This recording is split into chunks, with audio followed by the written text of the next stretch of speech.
दिले आणि काय मागणी केली जिल्हाधिकाऱ्यांना भेट घेतली तुम्ही? आम्ही सगळे शिरीन कॉलनीचे रहिवासी आहोत। आमच्या गल्लीत रस्ते आणि नाल्या सगळं खराब झालेलं आहे। तिथं रस्ता तर इतका खराब आहे की चालता येत नाही, माणसं पडायला लागलेत, त्यांचे हात पाय तुटायला लागलेत। पण तरी पण आता 2 वर्ष झालं रस्त्याची इतका खराब अवस्था झालेली आहे, पण कुणी पण लक्ष घेणं गेले।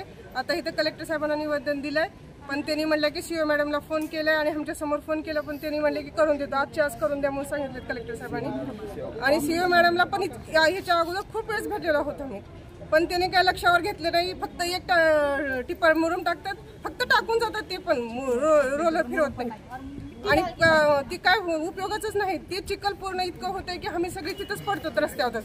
आमची मुलांना शाळेला जाता येत नाही, तर आम्हाला आमची मागणी आहे की लवकरात लवकर आमचा रस्ता चांगला आणि दुरुस्त करून द्यावा आणि नाल्यांची साफसफाई करण्यात यावी, घंटागाडी वेळेवर यावं आणि लाईटीचे खंबे जे आहेत ते सगळे मध्ये रस्त्याच्या मधोमध आहेत, त्यांना पण व्यवस्थित जागेवर ठेवण्यात यावं ही आमची विनंती आहे। आणि नाहीतर आम्ही पुढच्या वेळेस आम्ही रास्ता रोकोच करणार आहोत। आणि आज काय केले? आज काय निवेदन दिले आणि आंदोलन केले आम्ही। ह्याच्या अगोदर पण निवेदन दिलेलं होतं, महिलांतर्फे पण दिलेलं होतं निवेदन आणि आज पण दिलंय। सगळे आम्ही म्हणजे पूर्णच रहिवाशी दिलेलं होतं आम्ही सगळे। नगरपालिकेच्या अधिकाऱ्यांची भेट घेणार आहेत का? आता जाऊन तिथं जाणार होतो आम्ही, म्हणजे इथून कलेक्टर ऑफिस मधून नगरपालिकेमधून सीओ मॅडमलाच भेटणार आहोत। नाम बोलो।